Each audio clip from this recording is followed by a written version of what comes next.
L'homme et la femme n'ont pas le même cerveau et donc en conséquence pas les mêmes comportements pour une série de raisons. Il y a d'abord des raisons évolutives qui font que l'investissement des hommes et des femmes, et des mâles et des femelles en général dans la nature, s'est différencié, les femelles investissant beaucoup plus que les mâles dans la reproduction. Et donc tout ça a abouti à des stratégies de choix de partenaires et puis de comportements qui sont différentes.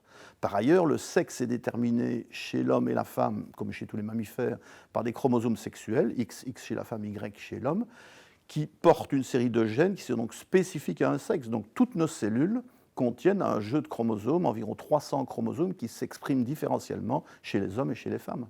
Au niveau comportement et cognition, alors là ça devient encore plus délicat comme sujet, parce qu'évidemment il y a tous les stéréotypes qui tournent dans la littérature, dans la presse, sur Internet, etc. Mais on a montré statistiquement, en utilisant des tests reproductibles et publiés dans des revues scientifiques sérieuses, qu'il y a des différences entre hommes et femmes à la moyenne dans tous les paramètres qui sont listés ici. Tout ça a des conséquences multiples au niveau de la société, bien entendu.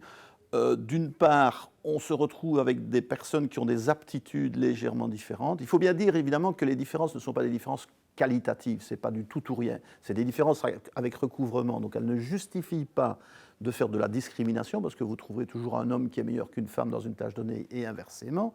Différent ne veut pas dire supérieur ou inférieur, différent veut simplement dire différent, avec des aptitudes et peut-être des désirs différents dans la vie.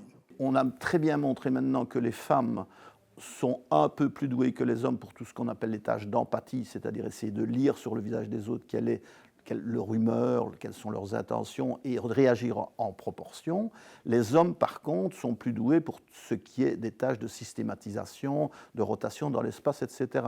Alors on pourrait imaginer que dans une entreprise comme la vôtre, les femmes soient un peu plus douées pour les relations publiques et les hommes un peu plus doués pour ce qui serait plus du calcul d'ingénieur, de la mathématique, de la systématisation.